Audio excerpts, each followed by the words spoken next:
Assalamualaikum warahmatullahi wabarakatuh. Selamat pagi dan salam sejahtera bagi kita semua. Tapi pun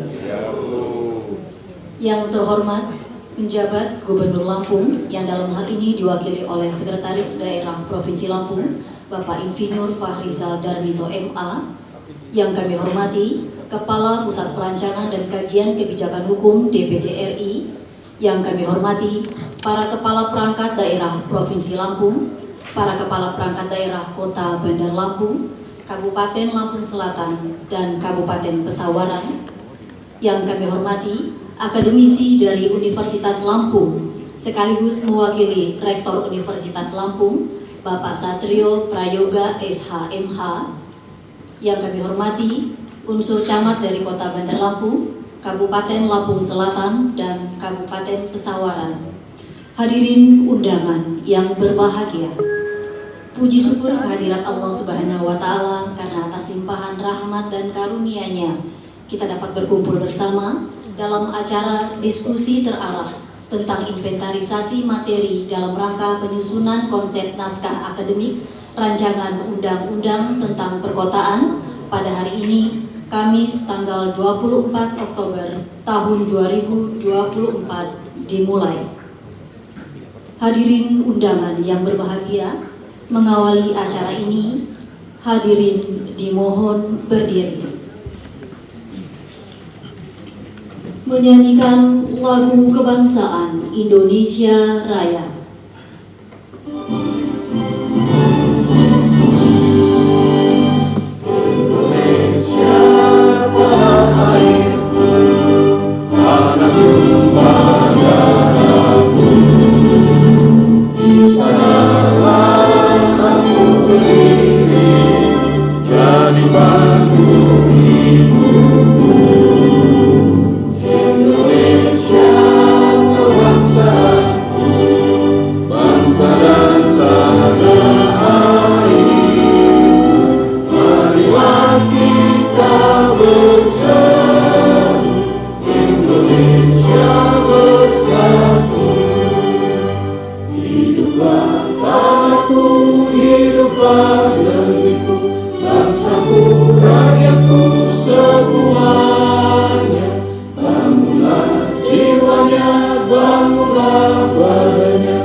Bapak Ibu yang kami hormati, selanjutnya sambutan selamat datang dari penjabat Gubernur Lampung yang akan disampaikan oleh Sekretaris Daerah Provinsi Lampung yang kami hormati Bapak Insinyur Fahrizal Darmito MA. Dipersilakan.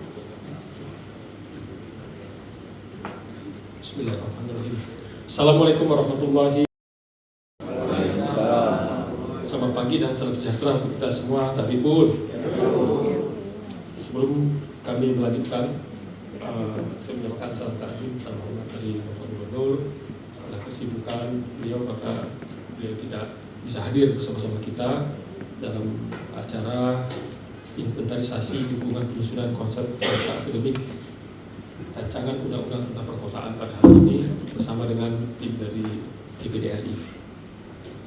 Yang kami hormati, hadir bersama kita Kepala Pusat Perancangan dan Kajian Kebijakan Hukum Sekretariat DPRI, Pak Andi Erham, Sarjana Ekonomi, Magister Manajemen Filosofi of Doctors, bersama rombongan. Nanti bisa diperkenalkan dengan narasumber daerah itu Pak ya, yang akan insya Allah bisa memberikan masukan-masukan. Sesuai dengan permintaan dari DPD RI, maka kami telah mengundang dinas-dinas terkait Provinsi Lampung yang berkenaan dengan tema atau urusan yang menyangkut perkotaan, ditambah juga dengan Kabupaten Lampung Selatan, Kabupaten Pesawaran, dan Kota Bandar Lampung. Juga dari universitas, dari Unila sudah hadir, dan ITERA insya Allah sebenarnya akan sampai karena sudah dalam perjalanan. Pertama-tama marilah kita panjatkan puji dan syukur pada Allah Subhanahu wa Ta'ala atas izin, atas nikmat, atas rezeki yang dilimpahkan kepada kita semua sehingga kita dapat berjumpa pada acara pagi ini, yaitu inventarisasi materi dan rangka implementasi dari naskah, implementasi dukungan konsep naskah akademik rancangan undang-undang tentang perkotaan. Kami ucapkan selamat datang kepada pimpinan rombongan dan seluruh peserta yang menyertai. Mudah-mudahan misi rapat kita pada pagi ini akan tercapai sasarannya, Pak. Memperoleh masukan-masukan, memperoleh data informasi dari daerah, sehingga tentunya ini akan semakin melengkapi, semakin mungkin bisa berkontribusi juga untuk penyempurnaan dari konsep-konsep yang tentunya sudah disusun. Kan ke daerah tinggal melengkapi data informasi, Pak, ya, dan juga untuk menampilkan beberapa masukan-masukan dari daerah. Seperti mungkin kita sudah sama-sama simak, menurut data statistik Provinsi Lampung ini sekitar 67% penduduknya itu berdomisili di wilayah yang kategorinya rural area, kategorinya. Sisanya itu sekitar 33% itu kategorinya urban area. Beda dengan Jawa Barat. Kalau Jawa Barat sebaliknya, Jawa Barat itu daerah urbannya itu sudah 70% lebih, ruralnya sisanya. Bahkan dibanding dengan Sumsel, porsi rural area di provinsi yang lebih tinggi. Jadi dengan penduduk yang 9,4 juta kira-kira, itu sebagian besar domisilinya di daerah pedesaan. Kalau berdomisilinya di pedesaan, maka lapangan pekerjaannya banyak terkait dengan sektor pertanian dan aktivitas, Pak.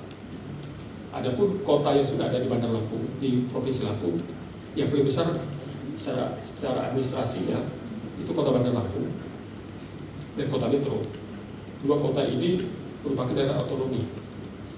Daerah otonomi artinya ada kepala daerahnya, ada PBG-nya, ada DPRD-nya. Sedangkan kota yang lain, kita punya kota bumi. Jadi kota bumi itu bukan daerah otonom, namanya kota bumi. Itu kumpulan dari beberapa kecamatan, namanya kota bumi. Kota bumi yang nyambung, bukan dua kata. Kota bumi. Yang lainnya kita juga sebut, kita punya kota Kalianda, itu juga kumpulan beberapa kecamatan. Kita juga punya kota Pringsewu. Kota Pringsewu bukan daerah otonom. Ada kota Agung, gitu ya. Ada yang sudah mengklaim sebagai kota, ada beberapa tempat yang lain, misalnya Liwa dan lain itu disebut ibu kota. Jadi orang mengatakan ibu kota, tapi dia bukan daerah otonom. Tetapi ada juga daerah-daerah yang sifat kekotanya sudah sangat kental, Pak. Seperti Pringsewu.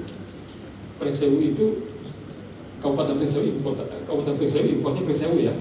Nah, Pringsewu sendiri itu kalau kita lihat itu sifat kegiatannya di ibu kotanya itu sudah sangat kota.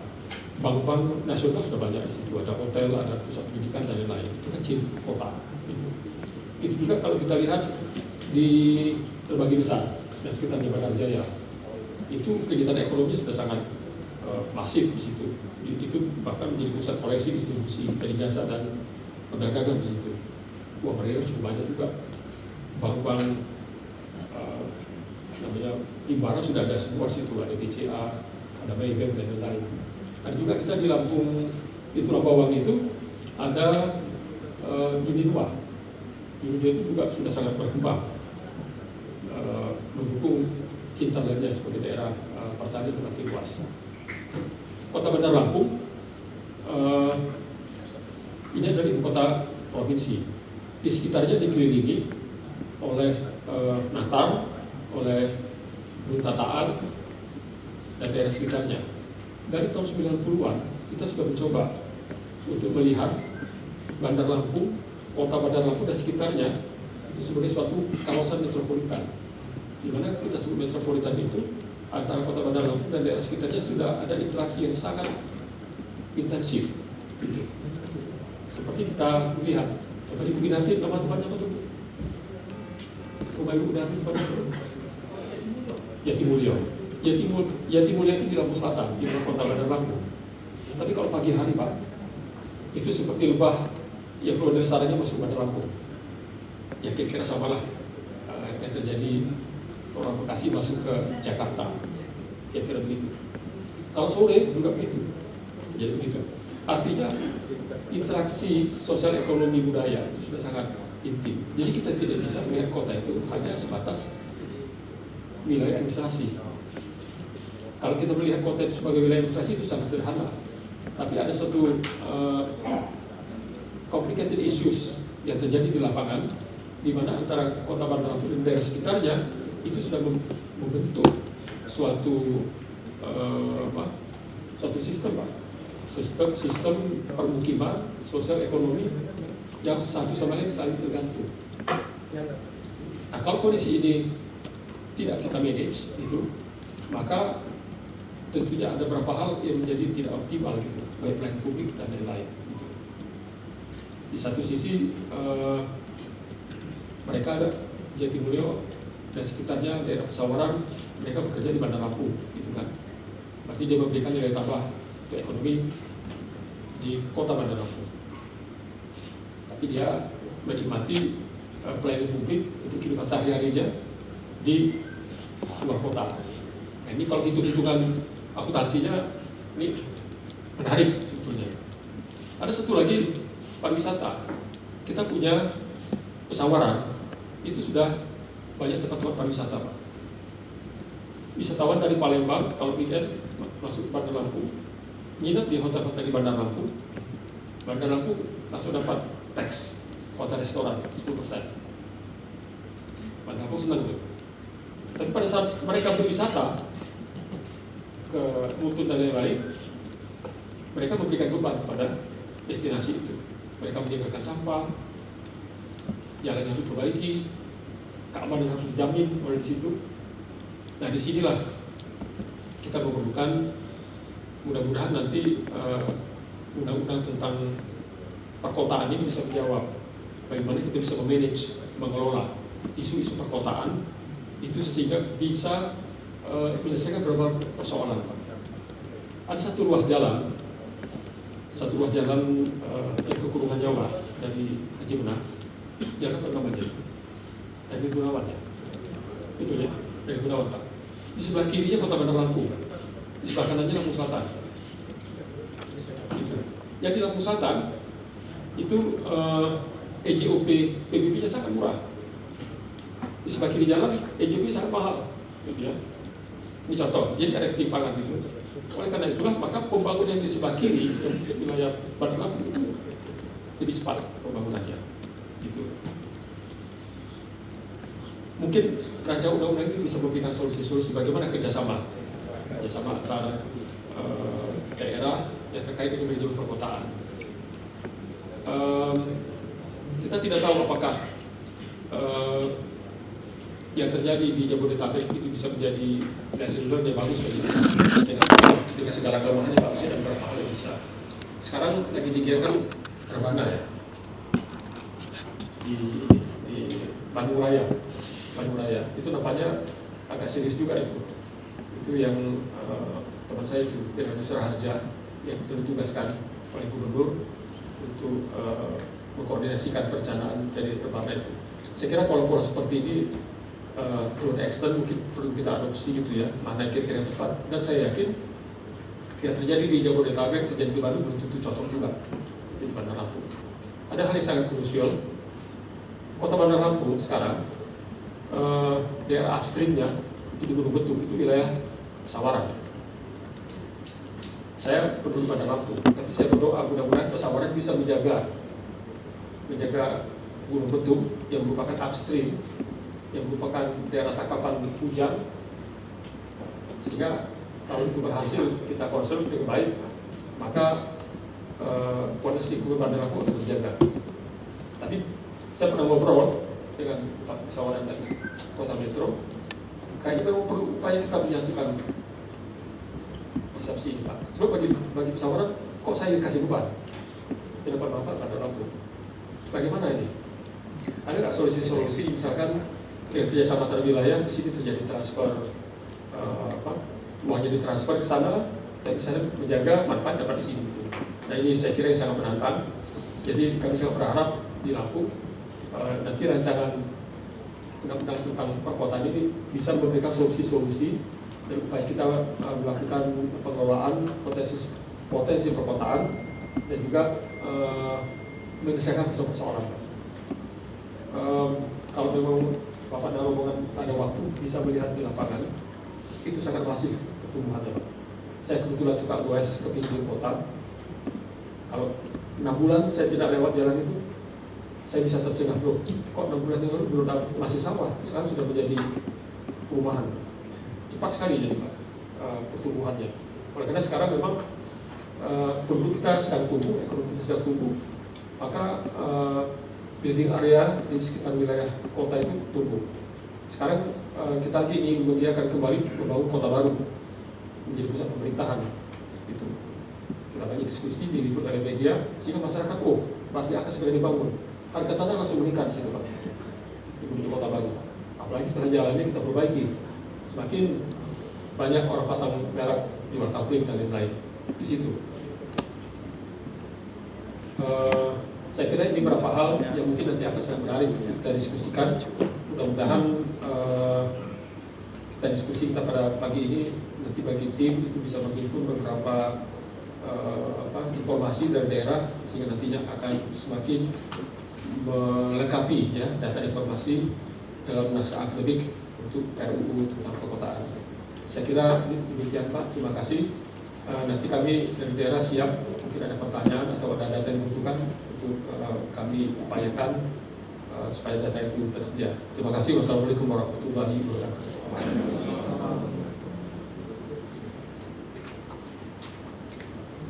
Bapak Ibu yang kami hormati, berikut sambutan dari Kepala Pusat Perancangan dan Kajian Kebijakan Hukum DPD RI yang kami hormati Bapak Andi Erham, SE, MM, PhD. Kami persilakan.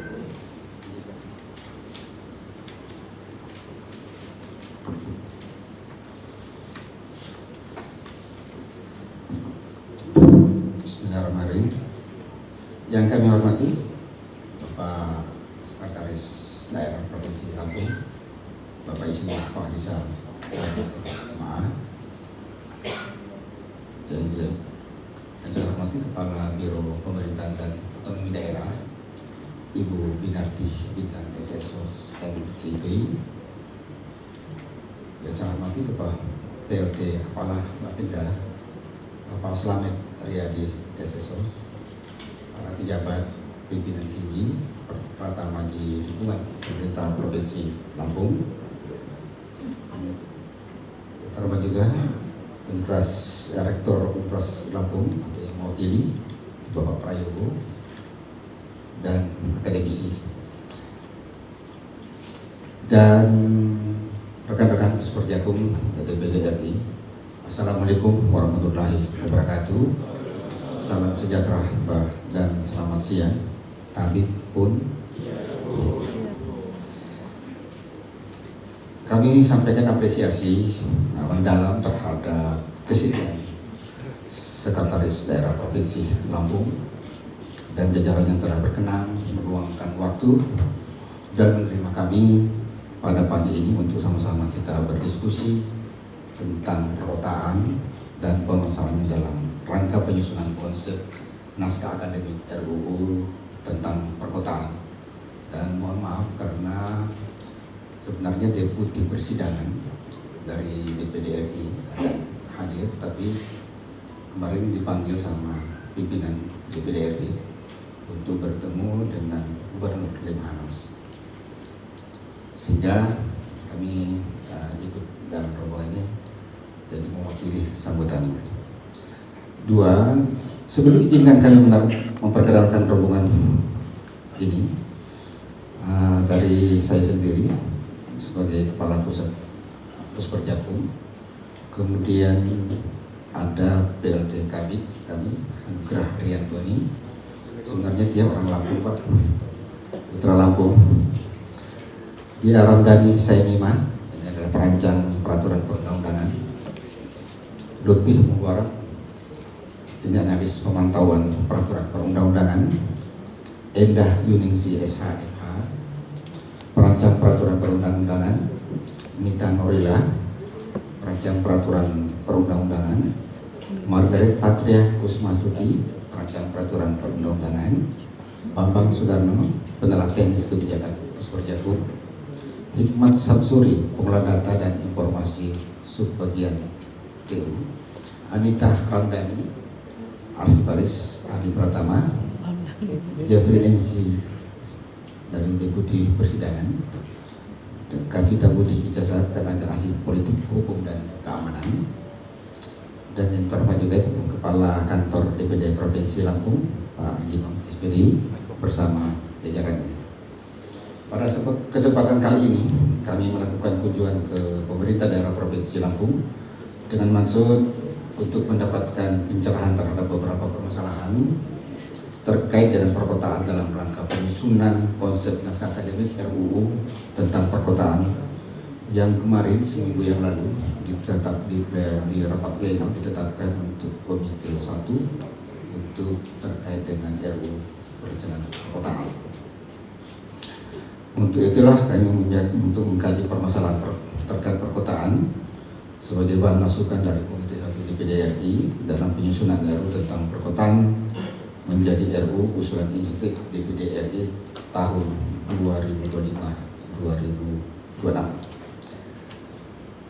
Kenapa kami memilih Provinsi Lampung?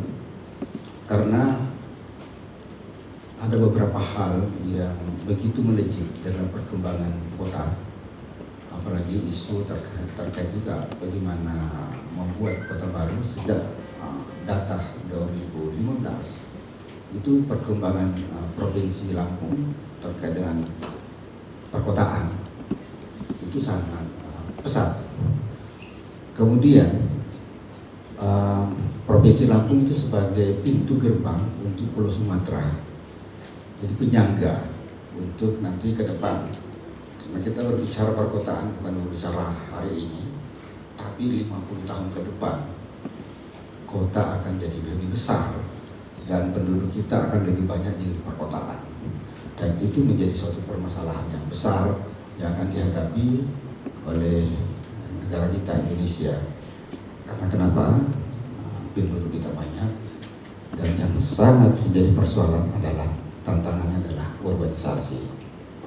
Seperti tadi Pak Sekro menyampaikan, begitu padatnya kota, antar batas administrasi pun sudah tidak ada lagi. Akhirnya terkait aglomerasi itu sudah masuk dan tumpang tindih peraturan yang belum bisa kita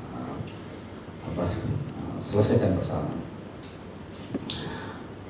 Kemudian terdapat beberapa identifikasi awal seperti aku berhasil menghimpun berdasarkan latar belakang, yaitu tadi persoalan urbanisasi, karena penyediaan layanan perkotaan di Indonesia hampir 60% sudah tinggal di kota-kota, baik kabupaten yang bersifat kota. Dan diprediksi tahun 2045 itu sudah mencapai 70-80%. Bagaimana nanti layanan terhadap masyarakat perkotaan dengan tantangan globalisasi, baik lingkungan itu yang begitu ini, apalagi terkait dengan masalah Bandar Lampung ini bisa saja jadi penyerbuan bagi penduduk dari Pulau Jawa. Ini perlu menjadi perencanaan ke depan. Itu salah satu. Tapi persoalan juga kota akan dihadapi terhadap masalah kejahatan. Karena prinsip perkotaan yang sebenarnya bagaimana kita hidup aman dan nyaman. Kemudian menjadi persoalan kendala ke depan juga adalah biaya tinggi, biaya hidup ya, perkotaan. Polusi udara, polusi air, transportasi, kalau tidak terjadi kemacetan, ketimpangan pendapatan. Akhirnya yang tadi luar kota, di siang hari penduduk Bandar Lampung bisa jadi lebih tinggi ketika di malam hari. Kualitas pendidikan itu juga sangat menentukan bagaimana kota bisa baik. Sampah dan limbah yang tadi dipersoalkan Sekro, ini menjadi persoalan yang hampir tiap tahun semua pemerintah daerah ibu kota menjadi masalah. Bekasi, Jakarta sampahnya berapa kubik per ton itu untuk membuang sampahnya ke Bekasi ditolak. Ini persoalan yang sangat berat dan hanya hampir 600 miliar itu pendapatan untuk Bekasi terhadap sampah saja dari kota Jakarta. Kemudian pentingnya aglomerasi, nanti itulah yang akan kita mencoba terkait dengan kajian ini, perkotaan. Sehingga sebenarnya bukan persoalan masalah daripada kota itu, tapi bagaimana caranya kota itu kita bangun. Karena masalah pasti selalu ada, tapi bagaimana cara supaya kota itu dibangun dengan layak huni, ramah. Dan itulah sebabnya karena tidak terkendali seringkali tanpa perencanaan yang matang dan kurang memperhatikan aspek keberlanjutan dan aspek yang memadai. Kenapa konsep perkotaan keberlanjutan? Karena setiap pemimpin yang baru berbeda konsep. Inilah perlu pentingnya pembangunan perkotaan berkelanjutan. Sekarang kota karena hilangnya identitas sebagai orang Lampung, Melayu yang terkenal dengan songket tapis ya. Tapi identitasnya sudah hilang. Kota harus hidup dengan satu identitas. Ini tidak masuk dalam satu aturan di PP nomor 59. Itu salah satu. Pentingnya identitas kota itu untuk menumbuhkan budaya lokal, arsitektur lokal, supaya ada perbedaan. Ketika saya tadi malam lagi makan apa itu? Nasi uduk. Itu adalah identitas lokal. Tapi saya tidak bisa berfoto di tepi jalan itu karena mirip kota-kota yang ada di seluruh Indonesia. Cuma saya berfoto di identitasnya itu di warung itu, nasi uduk itu. Itu salah satu contoh untuk kedatangan pariwisata kota. Oleh karena itu, perlunya kita mewujudkan penyediaan fasilitas, juga bagaimana mengoperasikan pemeliharaan layanan perkotaan. Pelayanan perkotaan harus berkelanjutan, berketahanan, cerdas, dan dapat diukur berdasarkan data yang ada. Selanjutnya, saat ini belum ada undang-undang secara khusus mengatur pengelolaan perkotaan di Indonesia, sehingga banyak masalah perkotaan yang tidak tertangani secara efektif. Peraturan pemerintah nomor 59 tahun 2022 tentang perkotaan merupakan regulasi yang memberikan kerangka hukum dan panduan bagi pengelola serta pengembang kawasan perkotaan di Indonesia. Tapi itu hanya pendekatan menuju kota cerdas. Standarisasi pelayanan sama rencana penyelenggaraan pengelolaan perkotaan, tetapi tidak melibatkan masyarakat. Jadi identitas hilang. Jadi kadang kota ketika kita membangun, masyarakat tidak merasa memilikinya karena tidak ada sejarah, tidak ada hubungan emosional ketika kota itu dibangun. Itulah pentingnya image dalam membangun suatu kota. Dan PP ini tidak masuk di dalam hal seperti itu. Jadi banyak peraturan kebijakan yang tumpang tindih itu sering menjadi hambatan dalam pembangunan perkotaan, sehingga pemerintah daerah akan kesulitan. Oleh karena itulah, karena DPD sebagai keterwakilan daerah sangat konsen untuk membantu pemerintah daerah di dalam persoalan-persoalan utamanya perkotaan. Keterpaduan proses pembangunan perkotaan antara aturan daerah dan aturan pusat dapat diselaraskan nanti. Itu terkait dari PP 91.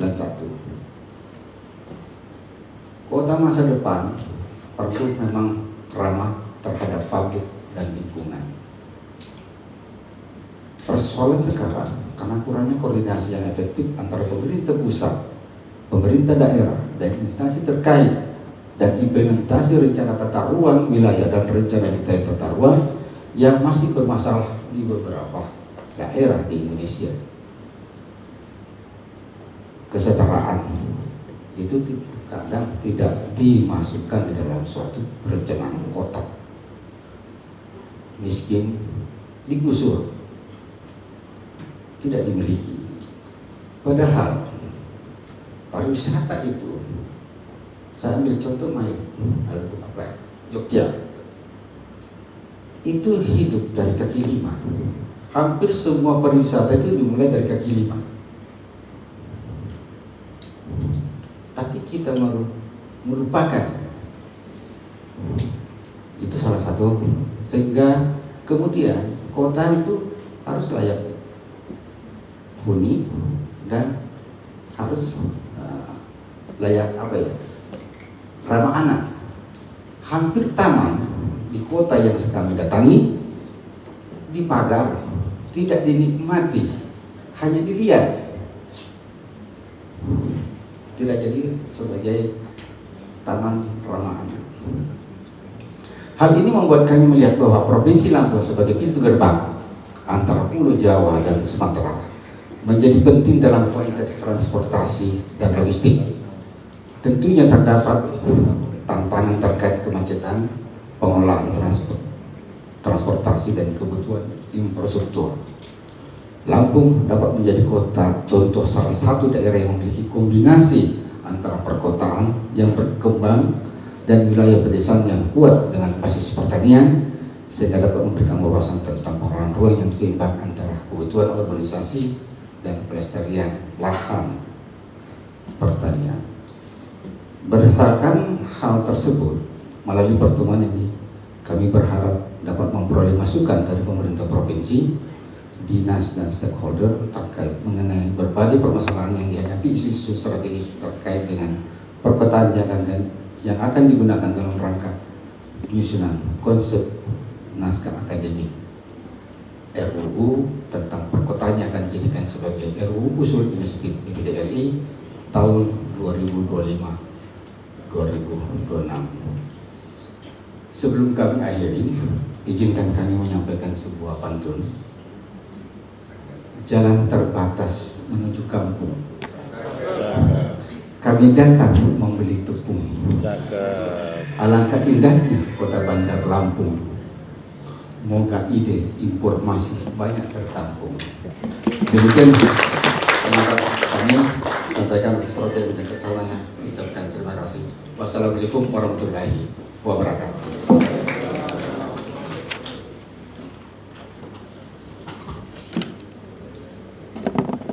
Bapak Ibu yang kami hormati, selanjutnya diskusi terarah tentang inventarisasi materi dalam rangka penyusunan konsep naskah akademis rancangan undang-undang tentang perkotaan yang akan dipimpin oleh Kepala Biro Pemerintahan dan Otonomi Daerah. Yang kami hormati Ibu Binarti Bintang Esos MIP, dipersilakan. Terima kasih, izin Bapak Pimpinan Rapat, Bapak Sekda Provinsi Lampung, Bapak Ibu yang kami hormati, perlu juga kami laporkan di sini bahwa setelah kami undang dari organisasi perangkat daerah, tadi juga sudah disebutkan tadi bahwa dari Bapeda Provinsi Lampung, kemudian juga dari Bapeda, PLT Bapeda, dan juga dari Dinas CKPK hadir, telah hadir juga dari Universitas Lampung, terima kasih Pak. Kemudian dari ITERA Pak sudah hadir, apakah dari ITERA sudah sampai?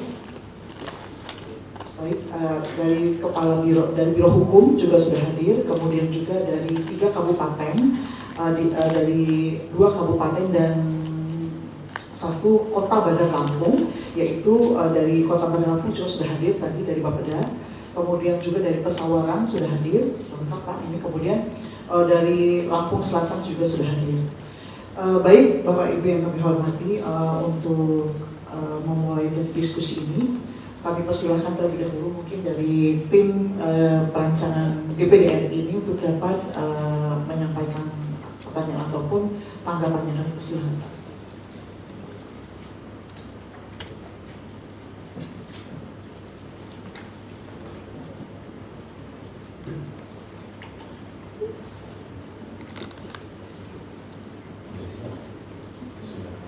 Assalamualaikum warahmatullahi wabarakatuh. Selamat pagi semua Bapak Ibu. Mohon izin kami dari tim Pusat Perancangan dan Kajian Daerah Sekretariat Pusat Perancangan dan Kajian Hukum Sekretariat DPD RI ingin menyampaikan sedikit untuk memancing diskusi terkait materi rancangan undang-undang tentang perkotaan ini. Yang pertama memang terkait permasalahan regulasi dalam rangka hubungan pusat daerah. Sebagaimana kita ketahui bahwa saat ini Undang-Undang Pemerintahan Daerah, Undang-Undang Nomor 23 Tahun 2014 itu telah diubah terakhir melalui Undang-Undang Nomor 6 Tahun 2023 tentang Cipta Kerja. Esensi dari pendelegasian kewenangan pemerintah daerah dalam sektor-sektor strategis di level daerah banyak yang dirubah melalui Undang-Undang Cipta Kerja, walaupun sebenarnya secara positif Undang-Undang Cipta Kerja dapat menyederhanakan peraturan yang kompleks untuk mendorong investasi dan lapangan kerja. Tapi memang keberadaan undang-undang tersebut implikasinya cukup merubah hal-hal yang berada di daerah. Itu yang pertama. Yang kedua memang pada saat Undang-Undang Pemerintahan Daerah tahun 2014 dibentuk, sebelumnya sudah ada Undang-Undang Nomor 6 Tahun 2014 tentang desa. Nah, jadi konstruksi awal bagaimana dari permasalahan otonomi daerah pada waktu itu sudah mengangkat hal-hal penting yang ada di desa sebagai sebuah undang-undang sendiri. Permasalahannya hal-hal yang terkait di kota belum ada, masih ditampung melalui Undang-Undang 23 2014. Nah, ini yang memang menarik untuk kita bahas, saling kait antara peraturan perundang-undangan, baik undang-undang PMDA yang sudah dirubah oleh Cipta Kerja dan undang-undang desa yang sudah ada.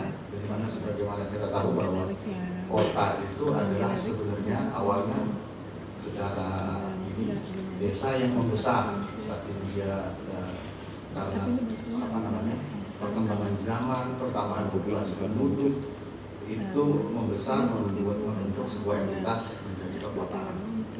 Itu secara kurang lebih terkait permasalahan regulasi yang coba kami tangkap, dan kami harapkan mungkin secara empiris apakah di daerah ada permasalahan implementasi terhadap undang-undang di atas terkait pengembangan kawasan perkotaan. Mungkin sudah hadir nanti di sini dari Fakultas Hukum Lampung, nanti bisa memberikan pencerahan itu sekalian.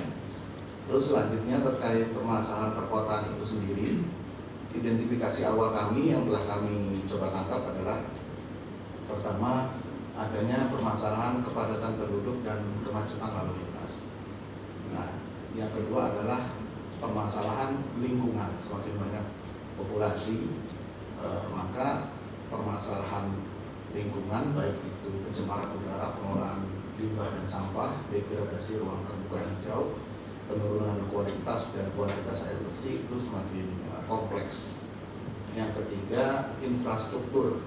Nah, banyak ini permasalahan kota di Indonesia masih menghadapi masalah kekurangan infrastruktur dasar seperti tadi kurang lebih air bersih, listrik, sanitasi yang memadai.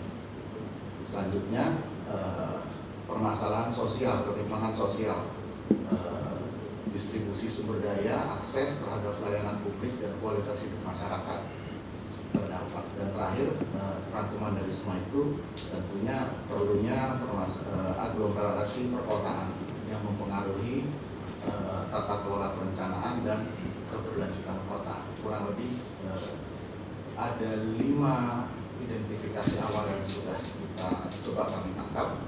Nanti mungkin kami harapkan dari pertemuan ini Bapak Ibu dapat kita bertukar pikiran bagaimana permasalahan yang dihadapi. Nah, terus intinya regulasi permasalahan, regulasi tentang perkotaan saat ini melalui perubahan terakhir yang tadi di Cipta Kerja sudah diakomodir di dalam PP. Nah, apakah melalui PP tahun 2023 ini sebenarnya sudah cukup untuk mengakomodir permasalahan perkotaan? Apakah ranah ini belum cukup sehingga kita perlu tarik lagi substansi masalah kota ini ke dalam ranah undang-undang? Nah, ini yang kami pengen coba dalami melalui pertemuan hari ini. Mungkin demikian yang dapat saya sampaikan. Terima kasih. Wassalamualaikum warahmatullahi wabarakatuh. Terima kasih kepada PLT Bidang Perencanaan dan Pemantauan Peraturan Perundang-Undangan Bapak Hamuraden. Baik, untuk mungkin dapat menanggapi ini sudah hadir dari Universitas Lampung ya. Untuk dapat mungkin dapat. Assalamualaikum warahmatullahi wabarakatuh. Sebelumnya Pak Sekda, Pak Rian dan Pak Gino, dan Pak Kapus Jagung. Sebenarnya saya ini mewakili rektor, gitu. Tadinya nggak tahu gitu kan, tapi kebetulan memang saya membidangi dan kebetulan baru menyelesaikan buku tentang perancangan tata ruang di mana di dalamnya sedang membahas tentang perkotaan juga. Saya habis bedahnya mendalam sekali gitu. Kemudian sebagaimana yang tadi disebutkan Mas Rian bahwa ada 5 identifikasi ya, 5 identifikasi awal di mana sebenarnya sudah ada PP-nya pun gitu kan, dan saya sangat mengiyakan sekali bahwa kota itu adalah desa yang mengembang sebagaimana juga disebutkan oleh Pak Perjagung tadi bahwa memang di Provinsi Lampung ini banyak sekali potensi-potensi yang menjadi kota. Di dalam kajian saya pun memang sudah selayaknya di Indonesia itu sudah beralih ke kota semuanya. Karena apa? Tapi berdasarkan apa yang harus dilakukan terlebih dahulu, mungkin adanya zonasi terlebih dahulu kemudian adanya perancangan ruang dan pengendalian pemanfaatan lahan. Makin saya masih memegang teguh adanya filosofi bahwa Tuhan itu tidak menciptakan tanah lagi, tapi manusianya bertambah terus. Nah, apa filosofi yang bisa dicamkan oleh kita semua? Ya bertambah. Makin banyaklah permasalahan yang ada. Konsekuensi kota berkaitannya dengan kerusakan lingkungan itu pasti. Zona-zonanya harus kita tentukan, di mana Provinsi Lampung sebagai swasembada pangan beras khususnya di Indonesia harus kita kukuhkan terlebih dahulu bahwa zona sebagai lumbung pangan ini jangan dijadikan kota gitu. Kemudian konsekuensi kota juga harus sudah menyiapkan 3R gitu kan. Dari hulu ke hilirnya itu harus sudah kita persiapkan. Untuk saat ini kita lihat terlebih dahulu dan inventarisir apakah di kabupaten-kabupaten yang ada di Provinsi Lampung, bahkan yang ada di kota yang ada di Provinsi Lampung, sudah benarkah menjalankan 3R dalam pengelolaan sampah? Sudah benar, sudah bisa tak pengelolaan sampah yang ada di Provinsi Lampung ini menjadi produk pemisahan antara sampah plastik dan sampah rumah tangganya saja mungkin belum ya. Jadinya jauh sekali kita masih mau banyak menerapkan kota. Padahal itu tuntutan membuktikan pembangunan di suatu negara adalah berkembangnya kabupaten menjadi kota. Ya mungkin lebih banyaknya ya dari daerah yang memiliki data-datanya terhadap zona pertanian itu di mana, kemudian zona perindustrian itu di mana, sehingga apakah kota baru yang akan dibangun oleh calon-calon kepala daerah yang menjadi program-programnya itu sudah tepat apa belum gitu, sehingganya akan sinkron tujuan dibuatnya RUU ini, yaitu yang pertama tentunya harus ada aspirasi dari masyarakat. Kemudian yang diperlukan adalah data yang benar-benar ada di Provinsi Lampung, dan secara akademis ataupun wakil rektor ini saya kan gitu kan, memang perlu, karena kita salah satu syarat negara hukum itu adanya aturan hukum dalam mengatur segala sesuatunya. Ketika memang aturnya lebih spesifik yang mengatur antara negara dengan masyarakat, ya dibuat. Tapi prinsip-prinsip akademis jangan pernah dilewatkan. Itu saja mungkin Pak Mas Rian, Mas Dino, dan Pak Sekda serta jajarannya sedikit. Kemudian Ibu Rektor berpesan melalui Pak Dekan saya ya, agar memberikan sambutan itu, memberikan salam dan memberikan sedikit masukan-masukan. Ternyata saya banyak masukannya gitu. Maaf yang berlebihan gitu. Tadi disuruh sambutannya saja. Demikian saya Riki. Wabillahi taufiq wal hidayah. Assalamualaikum warahmatullahi wabarakatuh.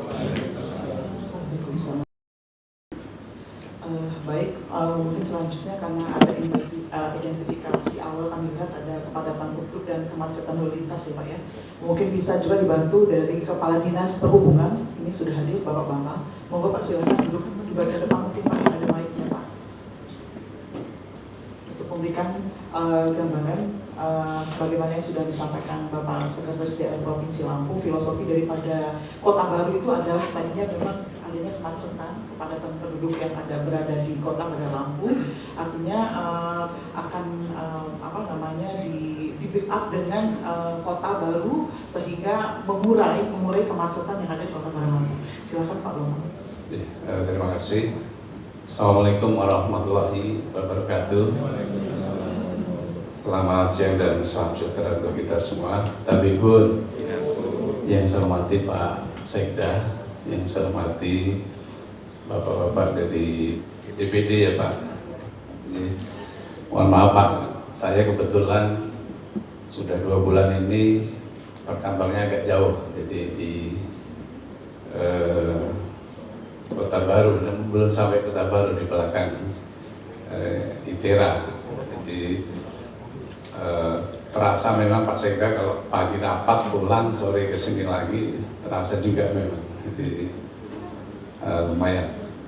Bapak Ibu yang saya hormati, jadi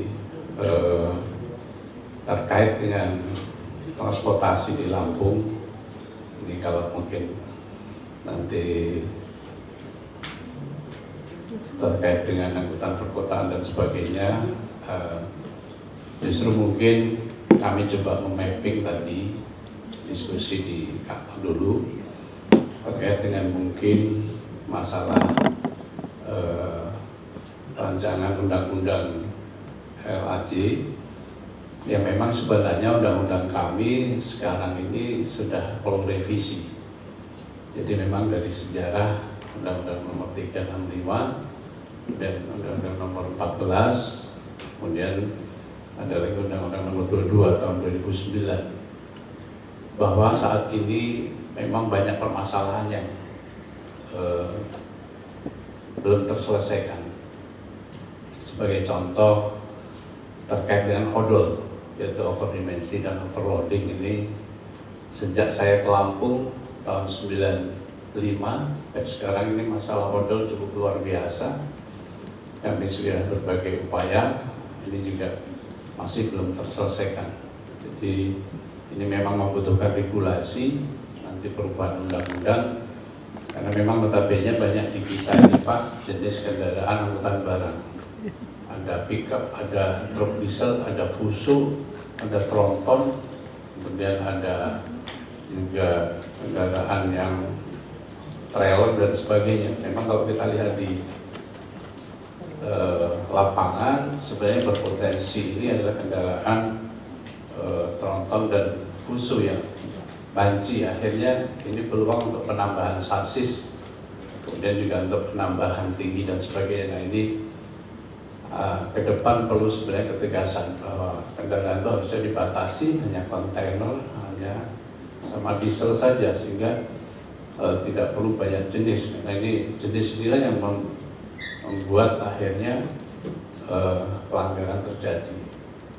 Kemudian kedua, masalah angkutan online yang sekarang di undang-undang kita juga belum bisa mengcover. Jadi seperti ojek online itu di dalam undang-undang kita nggak ada Pak. Nyataannya sekarang ada angkutan ojek itu. Nah ini juga belum, apalagi perkembangan kendaraan yang akan terjadi ke depan, autonomous dan sebagainya, drone dan sebagainya. Ini yang mungkin perlu dicetuskan bahwa harus direvisi undang-undang itu sehingga bisa mengakomodir perkembangan zaman saat ini, termasuk kendaraan listrik yang juga belum diatur di undang-undang kita. Kemudian terkait dengan mungkin tadi disampaikan oleh moderator integrasi transportasi di Lampung, memang alhamdulillah Lampung ini termasuk provinsi yang kaya akan moda transportasi.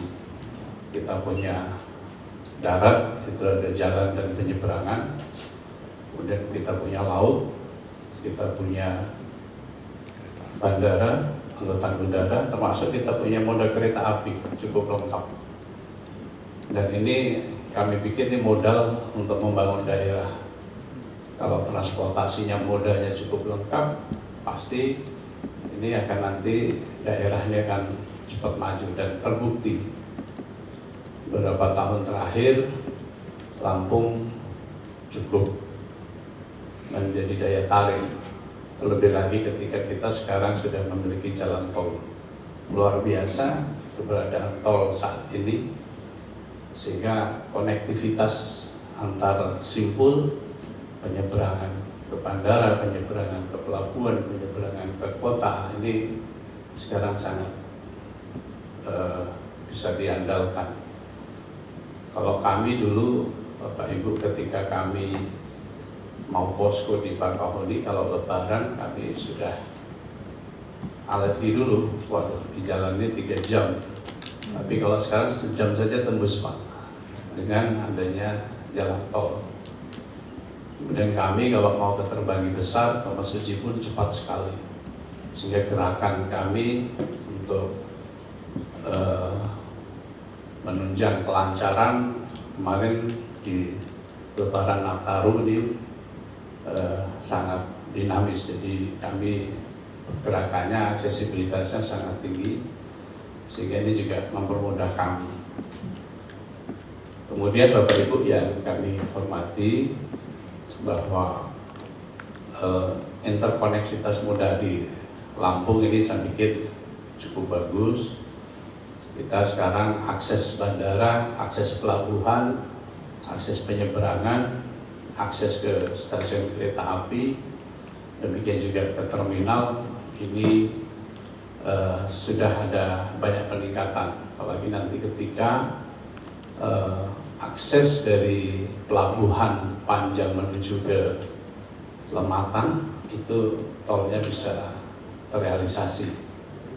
Jadi harapan kita nanti bisa terrealisasi, sehingga nanti mobilisasi dari pelabuhan ke tol ini menjadi cukup tinggi, dan alhamdulillah sekarang banyak diminati. Jadi sudah banyak pergerakan logistik dari Sumatera Selatan itu banyak ke arah Lampung. Kalau nanti Lampung Bengkulu via Palembang tolnya sudah terhubung, saya pikir ini juga pasti akan ada keramaian lagi, peningkatan produksi di Pelabuhan Panjang. Dan kita cukup bangga karena kita juga memiliki bandara yang memang kemarin statusnya nasional, sementara terdegradasi sementara, namun itu tidak menutup kemungkinan bahwa ketika ada angkutan haji, angkutan umroh itu tetap diperbolehkan, dan kami sudah melaksanakan penerbangan umroh langsung, dan ini akan kami create lagi ke depan karena memang potensi umroh Lampung ini cukup tinggi. Terakhir 2017-18 itu sampai 18.000 orang, dan sekarang memang untuk embarkasi haji Lampung juga kami menanti terus, menunggu terus, karena memang Lampung kuotanya sudah cukup tinggi Bapak Ibu. Ini juga pohon dukungannya, ini sudah 7.444 jemaah setiap tahunnya, dengan kloter sebanyak 19. Nah, kalau nanti kita diberikan menjadi embarkasi ini dengan kloter terendah 360, kita sudah 23 kloter. Nah, ini sudah, kalau mau jadi embarkasi sudah tanpa provinsi lain kita sudah memenuhi kuota. Hanya tinggal saat ini Bapak Ibu panjang landasan kami sudah cukup, karena memang sudah 3.000, efektif di 2.700, dan kami sudah siapkan Pak Sekda dan Pak Gubernur, kami sudah antisipasi panjang bandara untuk sampai ke 4.000 pun sudah, tanahnya sudah tersedia. Hanya memang bandara kita kelemahannya dulu itu konstruksinya hanya untuk Fokker 28, sehingga sekarang ini kemarin sudah direkonstruksi landas pacu, namun masih perlu PCN-nya baru 68, yang diperlukan sekitar 74 kalau untuk Airbus 330 seri 300. Nah, ini mudah-mudahan kami nanti mendapat dukungan dari kementerian untuk bagaimana meningkatkan PCN tersebut, karena Angkasa Pura kemarin habis pilot Bapak Ibu juga untuk membangun merecovery peningkatan PCN ini masih butuh anggaran. Nah, kemudian kalau untuk udara, Bapak Ibu, alhamdulillah juga tadi kita disinggung, kita punya Bandara Gatot Subroto yang insya Allah Oktober besok akan dioperasionalkan kembali menggunakan ATR 72500 SIT 72 dengan sistem skema kita kolaborasi subsidi antara Provinsi Sumsel, Lampung, dan 5 kabupaten. Dan kalau yang di Taufik Kemas untuk mendukung destinasi wisata itu alhamdulillah sudah jalan seminggu, sekarang 3 kali dengan Susi Air, itu subsidi Kementerian Perhubungan setiap Senin, Rabu, dan Jumat, itu dari Bengkulu ke Sere ataupun ke Taufik Kemas ke Raden Intan, itu tiketnya sangat murah, cuma 199.000 kalau dari Taufik Kemas, dan kalau dari sini sekitar 230.000 dengan penerbangan selama cuma 30 menit. Nah, ini juga kami sedang mengusulkan Pak PJ kemarin hasil kunjungan ke sana untuk bandara ini agak diperpanjang kembali, dan kemudian pengelolaannya langsung diusulkan agar satkernya rampung, karena sekarang ikut satker di Sumatera Selatan, sehingga untuk pengembangan ini jadi kurang bagus. Jadi mudah-mudahan usulan ini juga akan diakomodir. Nah, terakhir Bapak Ibu, terkait dengan Kota Baru, jadi kami di Perhubungan merencanakan nanti ada kereta api yang sudah diusulkan Pak Gubernur, itu sejajar trase, sejajar dengan tol Bakauheni, Bandar Lampung, Palembang. Nah, Palembang ini apakah nanti sejajar dengan tol atau menggunakan trase yang lama, namun yang konsep Bakauheni, Bandar Lampung ini sejajar dengan tol, karena memang jalan tol itu 120 meter, itu didesain tadinya 60 untuk jalan tol dan 60 meter untuk kereta api. Memang kemarin karena buru-buru, jadi pembangunannya ini agak zigzag, harusnya lurus kiri kanan, namun ini jalan tolnya agak dari kiri ke kanan, sehingga ketika kami kemarin dari Kementerian melaksanakan kajian trase agak sulit, jadi harus membebaskan kembali. Namun trasenya sudah ada. Nah, junctionnya, interkoneksitas modanya nanti ada di ITERA, jadi perpaduan antara intermoda kereta api dengan jalan itu ada di ITERA, antara ITERA dengan jalan tol, karena di Sebang jalan tol itu kalau Bapak Ibu keluar exit tol itu ada spot center di sana. Nah, kemudian juga rencananya harapan kami nanti dari Sumsel sebelum ke pelabuhan, sebelum ke Bakauheni itu integrated modanya ada di ITERA. Termasuk nanti untuk daya dukung dari ITERA ke Kota Baru, kemudian dari ITERA ke kota juga ada di junctionnya, ada di sana. Nah, ini konsep keterpaduan moda kereta api, tol ini ke pelabuhan, kemudian ke bandara ini juga sudah kita siapkan, dan tadi pagi saya juga sudah konsep surat minta dukungan untuk ke Pak Menteri Perhubungan untuk pengembangan kereta api, antara lain yang surat sudah disampaikan, yaitu pengembangan kereta api Bakauheni Bandar Lampung sejajar dengan tol, kemudian kereta api shortcut dari Teginanang ke Tarahan, ini sudah direncanakan, semua stadinya sudah siap, karena ini untuk menghindari kemacetan di Bandar Lampung. Kemudian double track Kota Bumi Cempaka, Kota Bumi Teginanang untuk mendukung program PT KAI Bukit Asam untuk target 45 juta ton batu bara, sekarang baru 23 sampai 25 juta ton. Nah, ini perlu double track dan perlu shortcut tadi, termasuk dulu kita sudah merencanakan stasiun kereta di bandara dan pelayanan di bandara. Mungkin itu Bapak Ibu, jadi kalau insya Allah kalau dari sudut kacamata transportasi di Lampung kita tidak begitu khawatir, dan mudah-mudahan interkoneksitas moda, integrated moda ini akan tercapai, dan kita alhamdulillah setiap angkutan lebaran, angkutan Natal dan Tahun Baru, kalau untuk di Lampung cukup lancar. Kalau Merak macet, insya Allah di Lampung ini kami dapat lancar, karena kita memang satu punya pelabuhan Bakahuni, ada BBJ, ada Panjang, dan kita bisa punya delaying system di tol, kemudian di buffer zone Gayam, Bagusan Mengarit. Ini kita cukup lengkap sehingga kami kantong-kantong parkirnya cukup lumayan kalau untuk mengatasi lonjakan baik volume kendaraan maupun penumpang, insya Allah bisa tertahan. Mungkin itu sementara Sekda, nanti kalau ada hal yang detail mau ditanyakan kami siap. Terima kasih. Assalamualaikum warahmatullahi wabarakatuh. Waalaikumsalam warahmatullahi wabarakatuh.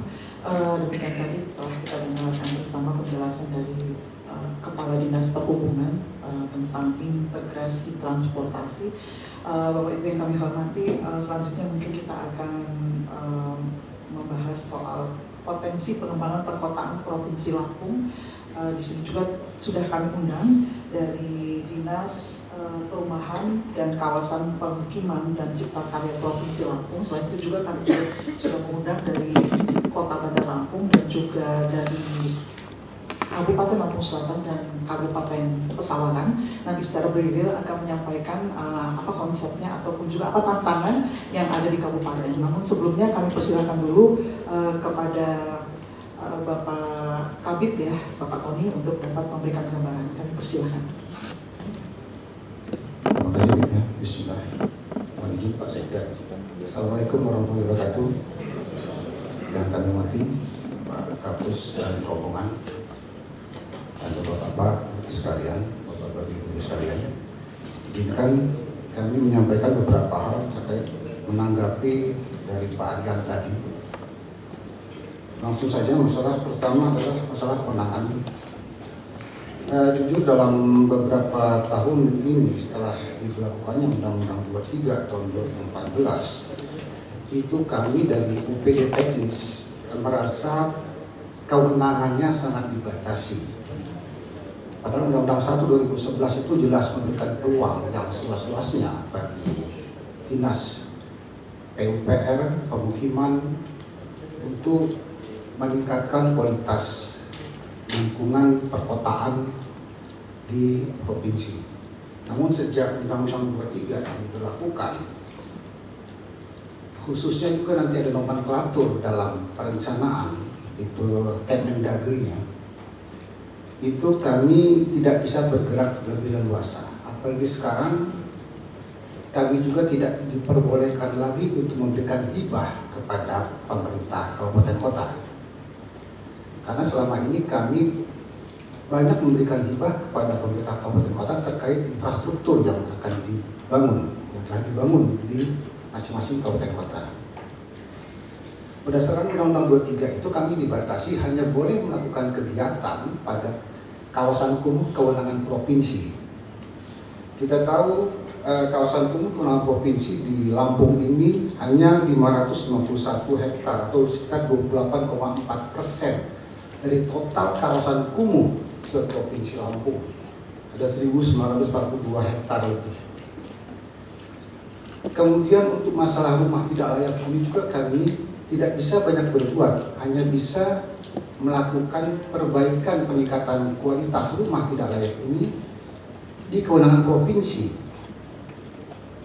RPH di kewenangan provinsi hanya 0,26%, hanya sekitar 2.681. Sementara jumlah rumah tidak layak huni di seluruh provinsi Lampung itu 1 juta lebih. Jadi kami tidak bisa banyak berbuat tentang hal itu. Kemudian kami juga dibatasi gerakannya hanya pada lintas kabupaten kota. karena sekarang kami tidak bisa lagi memberikan hibah pada kabupaten kota tentang infrastruktur yang kami bangun, contohnya jalan lingkungan, drainase, pengelolaan air bersih, sanitasi dan sebagainya. Jadi sangat sedikit yang bisa kami perbuat untuk membangun perkotaan di Provinsi Lampung ini. Kalau mengharapkan kegiatan yang lintas kabupaten kota, contohnya untuk pengadaan air bersih, sanitasi, itu membutuhkan investasi yang sangat-sangat mahal. Itu hanya dapat kami melaksanakan yang bersifatnya regional, spam regional, persampahan regional. Itu investasinya sangat luar biasa. Sementara kemampuan fiskal kami juga tidak mampu apabila tidak didukung oleh pemerintah pusat dalam hal ini. Kemudian kami juga dibatasi boleh membangun di kawasan rawan bencana kewenangan provinsi. Jadi nanti pada saat terjadi bencana yang ternyata tidak dikeluarkan surat pernyataan bencana oleh gubernur, kami tidak bisa turun. Mungkin karena di satu kabupaten itu terlalu besar dampak bencananya, karena dia bukan lintas kabupaten, maka kami tidak bisa banyak membantu, terutama dari bidang kePU-an. Oleh karena itu beberapa hal ini yang menjadi constraint kami, hambatan kami dalam melaksanakan pembangunan perkotaan khususnya. Sementara masalah yang lainnya yang identifikasi awal disampaikan Pak Dian tadi, memang benar masalah perkotaan pada umumnya adalah masalah transportasi, ada kemacetan, degradasi lingkungan, adanya polusi, kemudian ketimpangan wilayah, ada masalah urbanisasi yang tidak terkendali, kawasan kumuh. Itu memang dibutuhkan suatu perencanaan dan pemikiran, terutama kebijakan dalam ini.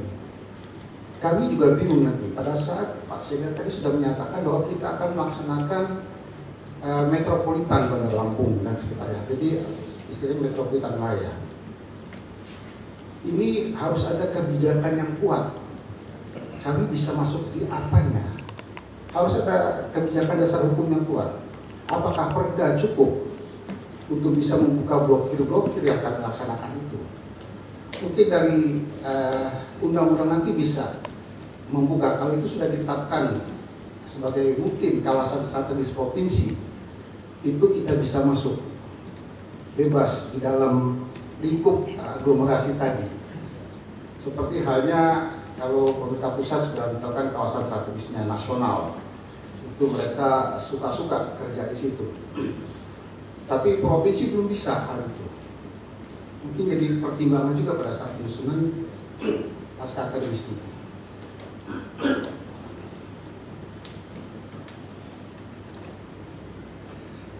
Yang saya ingin menyoroti juga terkait masalah aglomerasi. Aglomerasi ini apakah cocok diterapkan pada kawasan yang sudah padat dan penuh masalah seperti ini? Karena ada konsep-konsep lagi, itu adalah adanya penyebaran pusat-pusat pertumbuhan. Mungkin kita bisa menggabungkan antara keduanya, aglomerasi dan penyebaran pusat pertumbuhan. Aglomerasi mungkin cocok untuk diterapkan pada kawasan wilayah yang baru tumbuh, untuk memancing adanya pertumbuhan ekonomi di kawasan tersebut. Tapi begitu kawasan yang sudah padat penduduknya, sudah padat dengan permasalahan yang ada, mungkin konsep penyebaran pusat pertumbuhan perlu dipertimbangkan. Karena memang permasalahan aglomerasi itu memang cukup banyak tadi. Itu sebagian besar sudah disebutkan tadi. Sementara untuk penyebaran pusat pertumbuhan, kekurangannya hanya adalah sumber dayanya memang terbatas. Kami punya sumber daya terbatas. Kecuali pusat bisa memberikan akses untuk sumber daya kami, insya Allah itu untuk penyebaran pusat pertumbuhan bisa kami laksanakan. Kemudiannya kekurangan sinergi nanti pada saat penyebaran pusat-pusat pertumbuhan tadi. Mungkin ada satu daerah yang mempunyai kemampuan, kapasitas sumber daya dan manusianya bagus, daerah lain tidak bagus, jadi kurang sinergianya. Itu perlu kita pikirkan. Mungkin solusi yang bisa kami sampaikan terkait untuk masalah ini adalah bagaimana pusat mendesain khusus untuk wilayah perkotaan itu mengoptimalisasikan infrastruktur yang ada. Apakah kita nanti dipaksa untuk fokus pada pengembangan transportasi publik, fokus pada penyediaan fasilitas air bersih, energi dan sampah yang terbarukan, itu nanti kalau mungkin bisa diadopsi di dalam rancangan undang-undang. Kemudian untuk kawasan-kawasan yang memang jumlah penduduknya sudah sangat padat, bagaimana bisa menerapkan konsep smart city dan teknologi? Bagaimana daerah itu harus dipaksa untuk melaksanakan digitalisasi, contohnya untuk peraturan lalu lintas, pengaturan lalu lintas. Kemudian sistem mungkin parkir yang cerdas. Jadi tantangan juga nanti untuk Pak Bambang. Kemudian bagaimana daerah itu bisa dipaksa oleh undang-undang itu untuk mengembangkan kawasan suburban atau kota satelit. Dan ini pasti akan berdampak terhadap Undang-Undang 23 tadi yang kewenangan kami dibatasi. Jadi oleh karena itu mungkin melalui pusat pengkajian ini bisa membuat suatu regulasi yang istilahnya peralihan. Yang mungkin juga kita membatalkan Undang-Undang 23, tapi paling tidak bersinergi dengan Undang-Undang 23, tapi tidak mengubah maknanya. Kami jujur, kami ini di bawah Kemendagri. Jadi aturan nomenklatur untuk penganggaran itu mengikuti Kemendagri, beda dengan Kementerian PU dan sebagainya. Mereka punya aturan sendiri. Bagaimana bisa mensinergikan nomenklatur perencanaan dari SIBKD maksudnya. Kemudian bagaimana sosialnya meningkatkan inklusi sosial dan ekonomi di kawasan perkotaan. Karena jujur untuk Bandar Lampung ini penduduknya itu nomor 2 terbesar di Provinsi Lampung. Itu 1,2 juta lebih. Kawasan kumuh di Kota Bandar Lampung itu keempat terbesar di Provinsi Lampung. Itu 45 hektar lebih. Rumah tidak layak huninya di kawasan Bandar Lampung sendiri itu nomor 5 terbesar di Provinsi Lampung. Ada 88.000 lebih. Sementara yang menariknya, rumah milik sendiri di Kota Bandar Lampung terendah kepemilikannya. Rata-rata di Provinsi Lampung ini rumah milik sendirinya 92%. Sementara Kota Bandar Lampung hanya 74%. Jadi sisanya kemana? Seperti tadi Pak Sekda bilang dan Pak Agus bilang, kalau siang penuh, kalau malam sepi. Dan itu mungkin dengan peningkatan inklusi sosial dan ekonomi itu bisa menyediakan rumah yang terjangkau beserta fasilitas-fasilitasnya. Pak Presiden terpilih sudah mengumpulkan adanya rencana 3 juta rumah kalau nggak salah. Terus bagaimana penerapannya? Sementara kami di Provinsi Lampung tidak diperbolehkan, kami di bidang dinas perumahan, kawasan permukiman, tidak diperbolehkan membangun rumah untuk masyarakat. Jadi dilema lagi. Sementara memang kita banyak nih lahan-lahan produktif, lahan non produktif yang bisa dimanfaatkan untuk pembangunan paling tidak seperti rumah susun. Itu kami tidak diperkenankan kecuali di daerah yang terkena bencana atau akibat program pemerintah, ada relokasi akibat program pemerintah, itu baru kami bisa masuk. Di luar itu kami tidak bisa masuk. Untuk pengelolaan dampak lingkungan, bagaimana undang-undang ini bisa dalam tanda kutip memaksa daerah untuk mulai menggunakan energi yang ramah lingkungan, mungkin energi surya, mungkin pengelolaan sampahnya terintegrasi, dimulai dari level terkecil di RT atau kelurahan dengan berbasis komunitas. Hal itu belum dijumpai.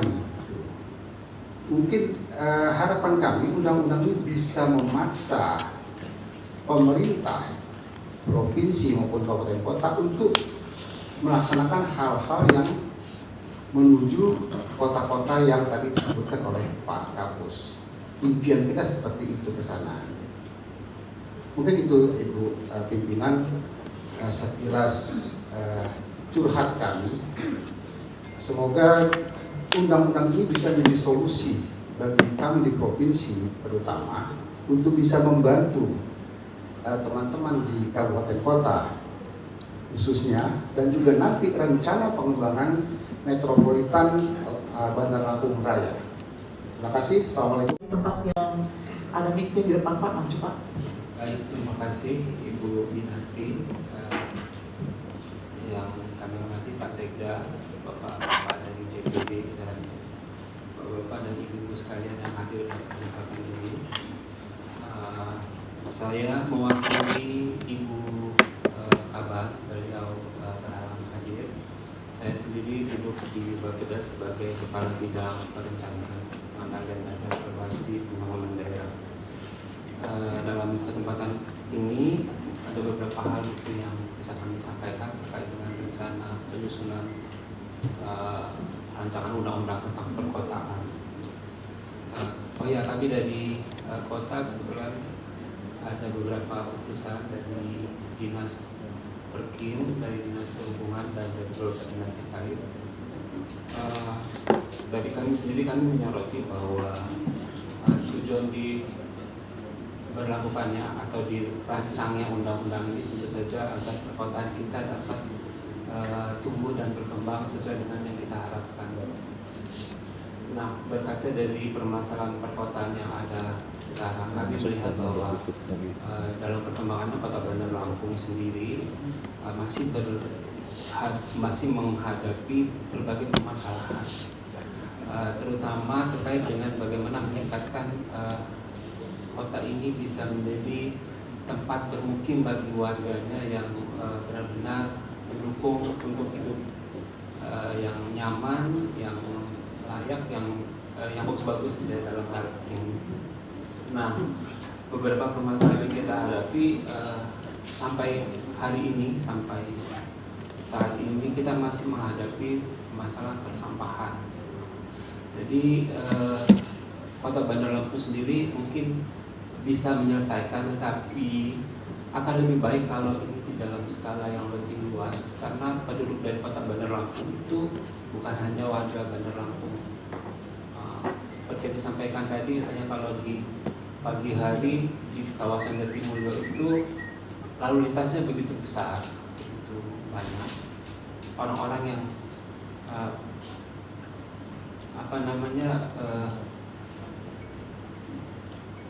menggunakan transportasi di sana untuk melakukan kegiatan sehari-hari di Bandar Lampung atau sebaliknya. Nah, dan mereka juga menyumbang sampah, memerlukan tempat tinggal sementara dan lain-lain, yang ini tidak hanya menjadi permasalahan daerah Kota Bandar Lampung. Akan lebih baik sekiranya terkait dengan permasalahan ini ada dasar hukum yang lebih memberikan kepastian bahwa ada perencanaan atau penanganan yang sinergis antara kota dengan provinsi, sehingga permasalahan-permasalahan tersebut bisa ditangani dengan lebih baik. Demikian juga terkait dengan aglomerasi dan sebagainya, ini akan lebih baik hubungan yang sinergis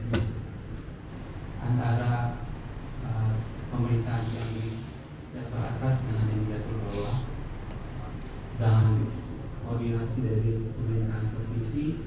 Permasalahan-permasalahan ini akan kita tangani dan dengan dasar undang-undang yang terkait dengan perkotaan tadi, ini akan bisa mengatasi permasalahan yang lebih baik. Mungkin itu yang bisa kami sampaikan. Terima kasih. Assalamualaikum warahmatullahi wabarakatuh. Baik, terima kasih yang sudah kami tangkap bahwa permasalahan yang ada di Bandar Lampung ini perlu adanya upaya pengembangan kerjasama ya Pak ya, dalam pengelolaan permasalahan. Baik, untuk selanjutnya juga hadir juga dari Lampung Selatan, silahkan dari PUPR-nya, dari Dinas PUPR yang sudah hadir untuk dapat mungkin menyampaikan permasalahan yang ada di Lampung Selatan terkait dengan pembangunan perkotaan. Silakan Pak dari PUPR. Assalamualaikum warahmatullahi wabarakatuh. Terima kasih. Yang kami hormati Pak Hasim Dakro, Ibu serta Bapak DPD RI. Menyangkut Lampung Selatan Pak, kami ada 17 kecamatan dan kondisi saat ini kami sedang merevisi RT/RW kabupaten. Ada hal-hal yang memang masif Pak di Lampung Selatan itu karena kami juga berbatasan langsung dengan Kota Bandar Lampung dan punya potensi penyangga, artinya ada beberapa kecamatan yang memang sangat menyangga Kota Bandar Lampung walaupun masuk wilayah kami. Contohnya seperti Kecamatan Natar, Jati Agung, Tanjung Bintang, dan Merbau Pak Ibu. Dan ini sampai sejauh ini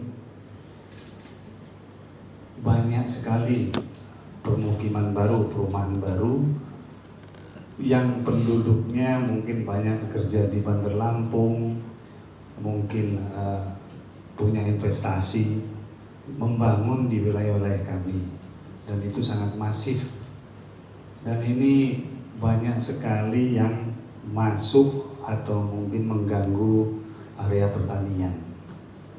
Nah itu yang kadang-kadang menjadi dilema untuk kami. Kami di tempat kami senanglah dibangun karena adanya kemajuan yang tentunya ada penduduk yang banyak.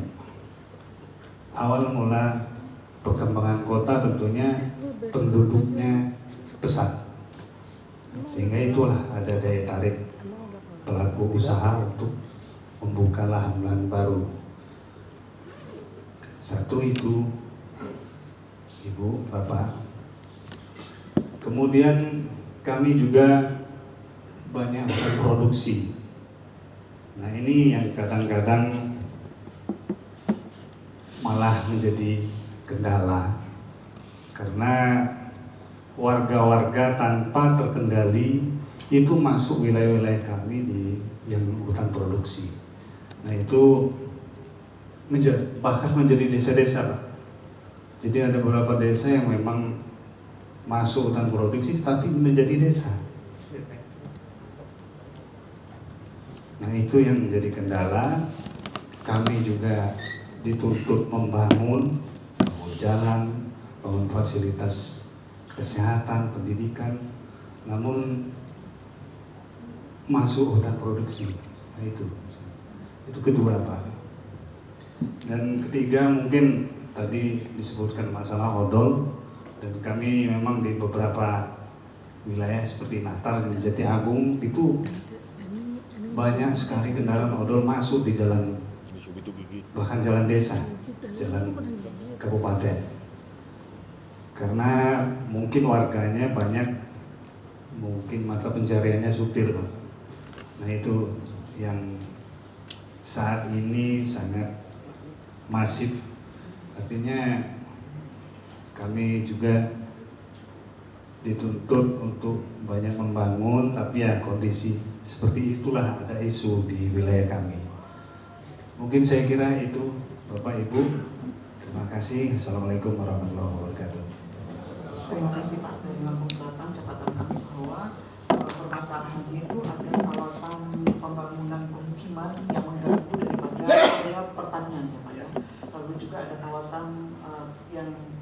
produksi yang digarap oleh masyarakat. Termasuk juga integrasi transportasi di Lampung Selatan. Baik, karena ini ada dua kabupaten dan 1 kota, selanjutnya untuk Kabupaten Pesawaran dari Dinas PUPR-nya, kami silakan untuk memberikan juga gambaran permasalahan yang ada di Kabupaten Lampung Selatan, yang ada di Pesawaran. Kami persilakan. Baik, Assalamualaikum warahmatullahi wabarakatuh. Mohon izin Pak Sekda. Nama saya Julian Yusuf dari Dinas PUPR Kabupaten Pesawaran. Yang pertama Pak, perlu kami sampaikan adalah ketika kita berbicara perkotaan, Pesawaran adalah salah satu penyangga yang berbatasan langsung dengan Kota Bandar Lampung. Mungkin yang pertama adalah kita penyamaan persepsi dulu Pak terkait pola ruangnya. Artinya jangan sampai dengan pola ruang antara Kota Bandar Lampung dan Pesawaran timpang tindih yang tidak selaras. Artinya kita persamakan dulu supaya dalam pola ruang itu tidak timpang tindih, yang harusnya untuk zona A atau zona B dan lain sebagainya. Nah, kalau kita sudah menyamakan persepsi dulu, ya itu insya Allah kita berjalan pertama itu. Kemudian Pak, tidak hampir sama dengan permasalahan dengan selatan juga. Ada beberapa mungkin di hutan-hutan, khususnya di kawasan-kawasan yang memang ada penduduknya gitu. Yang itu, yang kedua. Kemudian yang ketiga Pak, di kita ada kawasan perkotaan itu Teluk Pandan Pak. Nah, kebetulan di Teluk Pandan itu kawasan ekonomi khusus Pak dari sektor pariwisata. Apa yang dikatakan Pak Sekda tadi memang betul Pak. Orang berwisata baik dari luar daerah, Palembang atau lain sebagainya, itu wisatanya ke Pesawaran. Tapi mereka kulinernya atau minatnya itu di Bandar Lampung. Nah, itu jadi permasalahan kita juga Pak.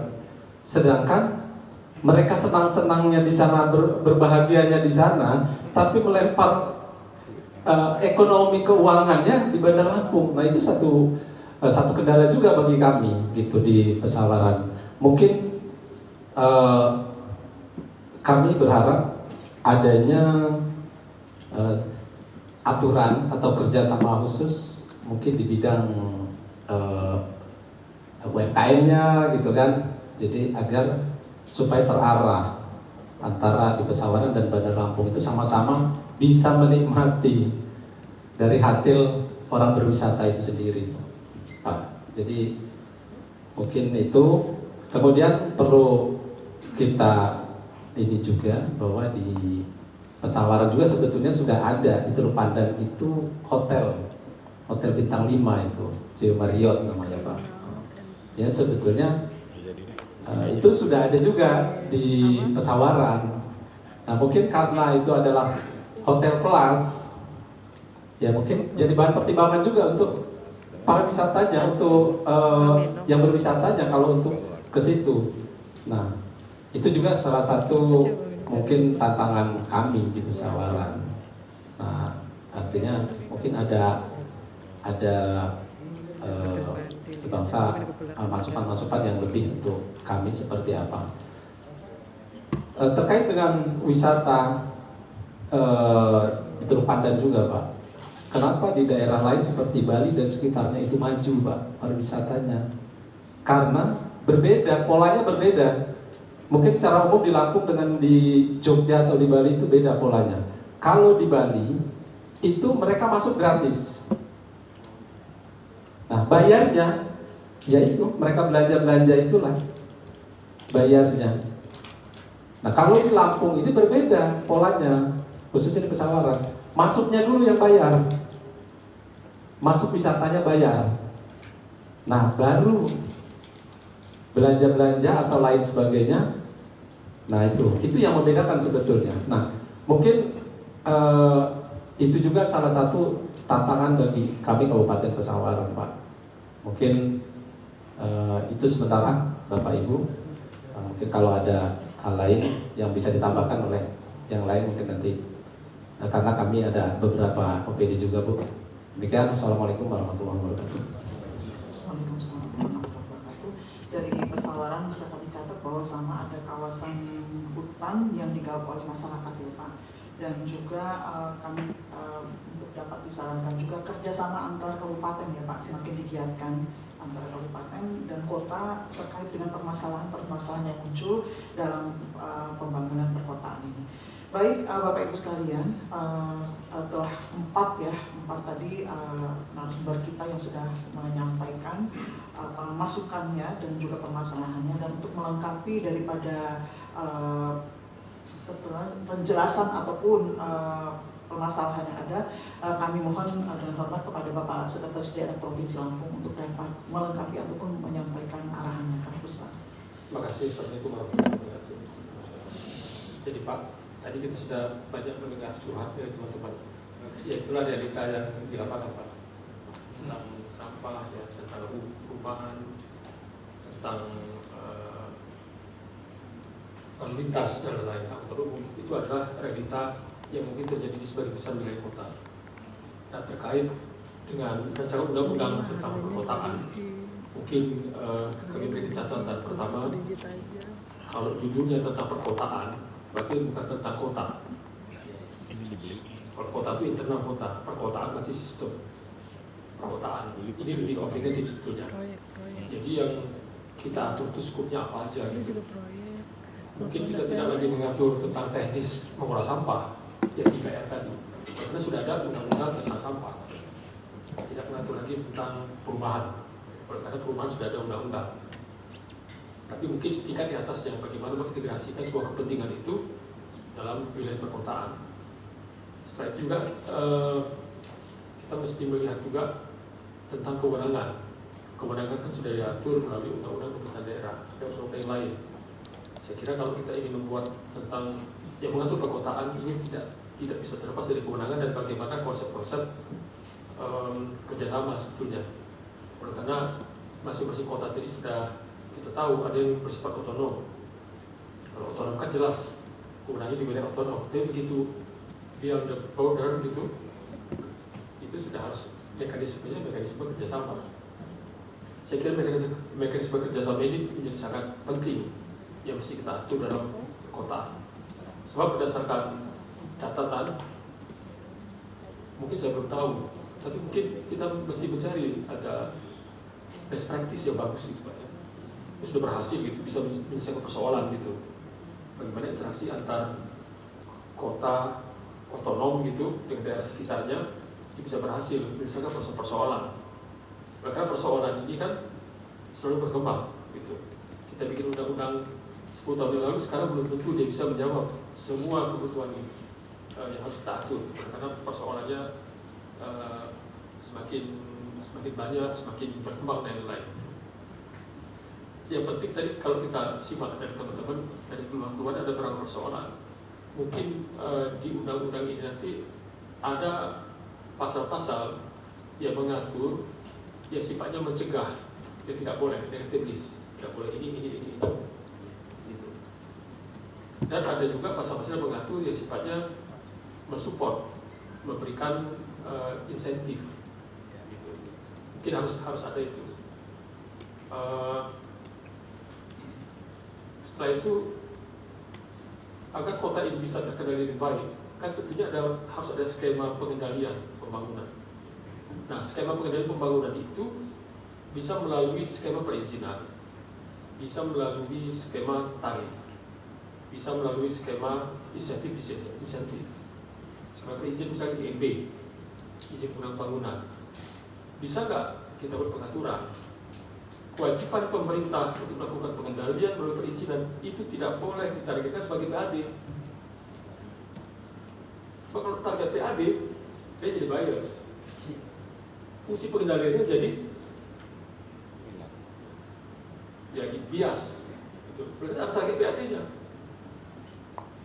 kan gitu. Ini saya kira sesuatu yang sangat prinsip, musim pengendalian tadi, dan apa saja bisa dikendalikan, dan itu harus menjadi ukuran kinerja dari pemerintah kota. Sekarang ada pemerintah kota yang tidak peduli dengan sampah kota, ada tidak peduli gitu, karena dia lebih memprioritaskan yang lain. Persoalan sampah itu dibiarin aja gitu. Pemerintah kota misalnya itu cuma menyediakan TPA-nya aja buat buang air sampah, buang air sampah, dan menyediakan beberapa truk sampah aja. Bagaimana organisasi dari mengumpulkan sampah dari rumah tangga yang lain itu tidak ada pembinaan misalnya. Nah ini yang perlu. Jadi masalah persampahan, masalah air bersih dan lain itu adalah public services yang sangat dominan yang harus menjadi kewajiban pemerintah kota. Nah bagaimana kalau itu dibutuhkan interaksi? Gitu. Mungkin ada kota yang TPA-nya nggak mungkin lagi, karena TPA perulahnya luas, lahan kotanya sempit, maka dia bisa kerjasama dengan pemerintah sebelahnya. Pemerintah sebelahnya biasanya keberatan juga Pak. Masa tempat saya jadikan tempat buang sampah? Kan begitu. Ya gini harus diatur.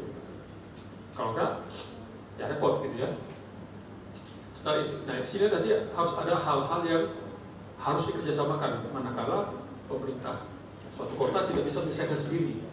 Dan di sini diberikan kewenangan kepada gubernur untuk mengatur sifatnya lintas, ada penegasan sesuai dengan kemenangan di situ. Satu ada hal juga yang harus didorong, misalnya sharing of growth.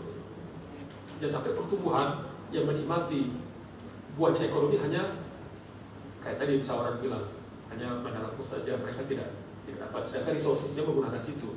Nah konsep of sharing of growth itu ya, sharing solution. Sharing solution misalkan contoh, beri contoh nggak apa-apa di Lampung lah. Daerah pesawaran catchment area tadi belum bentuk. Tapi kalau itu tidak dipelihara, dampaknya kepada kota Bandar Lampung. Tapi kalau kita bilang, tolong pesawaran dijaga ya itu ya, dikendalikan pembangunannya. Di kota pesawaran, kami berkepentingan juga Pak, biar daerah itu tumbuh cepat berkembang, karena ada minat investasi. Kan ada benturan kepentingan, ada coy di situ, konflik of interest. Nah skema-skema yang harus kita dorong, skema-skema subsidi silang, skema-skema investasi beyond the border of the authority itu harus ada gitu loh. Nah tentunya disinilah peran dari pemerintah di atasnya yang harus mengatur. Nah ini ada sesuatu yang cukup baik sebetulnya. Kalau masa lalu itu periode kerja gubernur, wali kota dan bupati sekitarnya itu kan beda-beda Pak. Sekarang dengan pemilu serentak, pilkada serentak, nanti pelantikannya mudah-mudahan serentak. Dan kita di daerah, kita sudah menyusun rencana pembangunan jangka panjang daerah itu bareng-bareng. Antara provinsi dengan kabupaten kota sudah bareng-bareng. Jadi sudah satu warna lah, satu semangat. Mudah-mudahan itu sudah menjadi wadah. Dan nanti pada saat mereka sudah dilantik, mereka akan segera menyusun namanya rencana pembangunan jangka menengah daerah.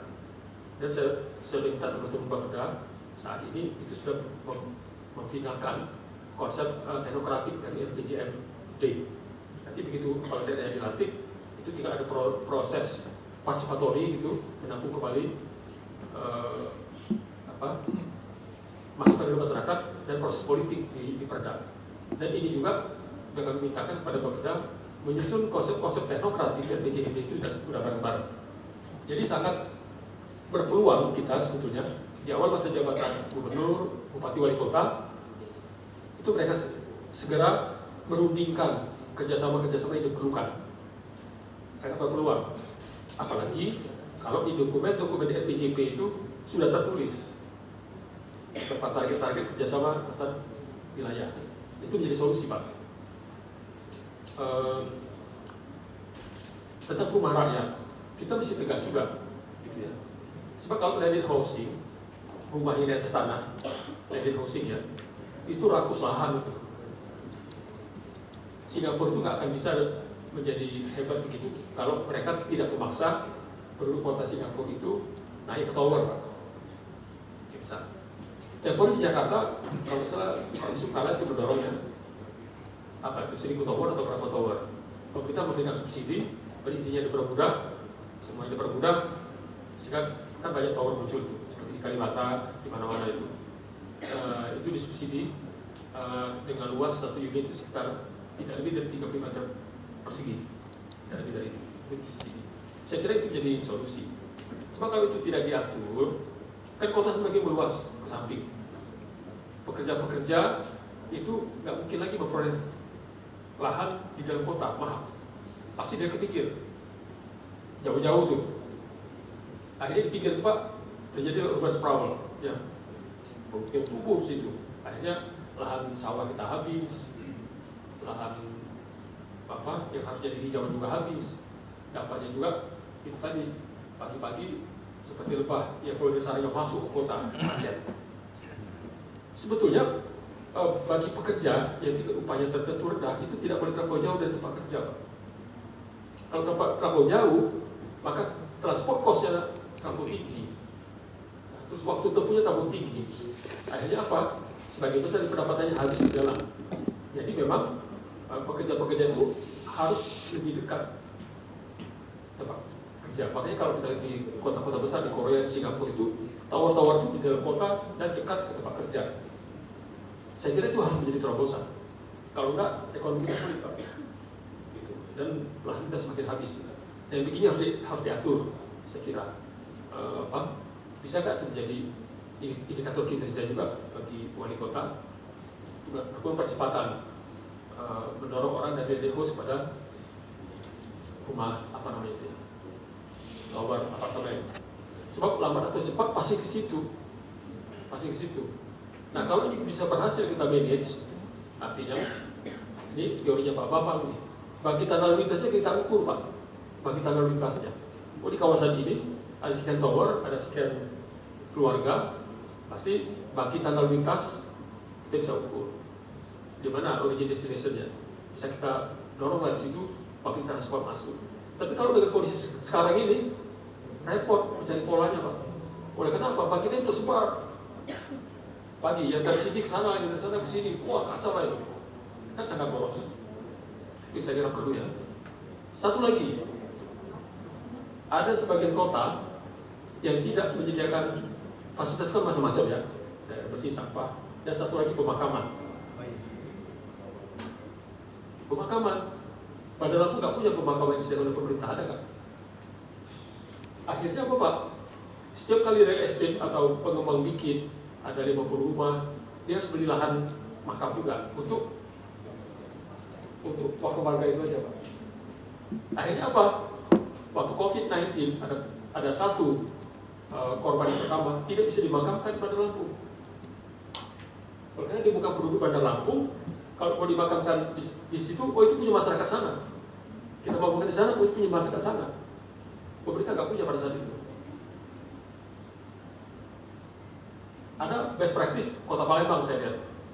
Pemerintah kotanya membeli lahan, itu direncanakan yang baik, dibuat pemakaman. Pemakamannya itu teratur, siapa duluan dipanggil Israel, dia nomor 1. Nomor 2, ini teratur. Nggak kacau balau itu. Teratur bagus, baris gitu. Nggak bisa orang, oh nanti kalau saya meninggal mau dekat istri saya, nggak bisa. Karena ya barang gitu ya. Ini contoh ya. Saya kira kita definisikan apa-apa public services di kota yang harus ada. Termasuk tadi Pak, pemakaman dan lain-lain.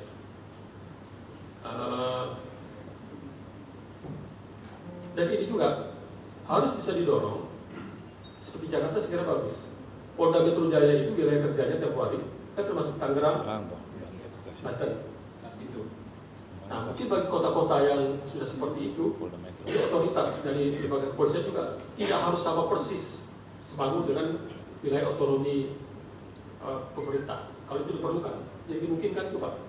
Saya kira ini penting ya. Oleh karena interaksi tadi kan semakin intensif, sudah tidak mengenal batas itu. Saya kira itu Pak beberapa hal yang kami titipkan. Saya coba merangkum dari apa-apa yang disampaikan teman-teman saya tadi. Kalau mereka kan curhat berdasarkan apa yang mereka rasakan, saya mencoba untuk mengemas ini menjadi suatu isu general yang kayaknya memang perlu diatur undang-undang perkotaan. Saya kira demikian, terima kasih. Assalamualaikum warahmatullahi wabarakatuh. Waalaikumsalam. Terima kasih Bapak Sekda. Demikian tadi beberapa hal masukan ataupun ulasan dari Bapak Sekretaris Daerah Provinsi Lampung. Apakah ini masih tetap akan dilanjutkan Pak? Ini mengingat waktu kita masih ada pertanyaan. Baik, ya baik ya sebelum kami minta kajian kebijakan dan menyampaikan closing statement. Silakan Pak. Terima kasih. Saya sangat berterima kasih kepada Pak Sekretaris Provinsi dan dari dinas-dinas. Apa yang kami harapkan sudah beberapa yang sudah saya ini, dan dari Pak Sekrop memberikan rincian yang memang bisa menjadi satu bagian pasal yang sangat, ada beberapa yang kami catat, dan sedikit berbicara tentang aneks 2 tadi terkait pemakaman lahan. Ini menjadi persoalan kota yang sering kita lupakan. Memang ke depannya perlu pemakaman itu berkaitan dengan catatan sipil. Kenapa? Akte kematian itu sebaiknya itu perlu, wajib, harus barangkali untuk mengetahui, karena kalau sudah ada dalam 1 tahun itu sudah bisa sudah bisa direncanakan. Kalau seumpamanya kematian itu ada 1.000 orang dalam 1 tahun melalui akte kematiannya, itu kita sudah bisa membuat lahan kira-kira berapa tahun, dan setiap kecamatan atau setiap itu karena sudah banyak pemakaman itu sudah menjadi tempat wisata. Jadi bukan hanya sebagai tempat ngeri-ngeri orang-orang lewat, tapi sudah bisa menjadi nyaman kalau kita berada di sekitar tempat lahan pemakaman. Itu barangkali bagi kami, dan saya sangat berterima kasih pada Pak Sekrop. Dari diskusi ini banyak saya dapat informasi, data, dan mudah-mudahan Pak Sekrop tidak jemu-jemu untuk ketika kami meminta data lanjutan dalam rangka ini, karena 2025 ini di awal 2025 ini konsep ini sudah didiskusikan lebih jauh ke dari parlemen DPR. Demikian, wassalamualaikum warahmatullahi wabarakatuh. Baik, terima kasih Bapak Kapus. Baiklah Bapak Ibu, yang kami hormati, dengan demikian bahwa diskusi kita pada siang hari ini mudah-mudahan saja dapat melengkapi kajian literatur kondisi perkotaan saat ini, khususnya pembangunan perkotaan di Provinsi Lampung.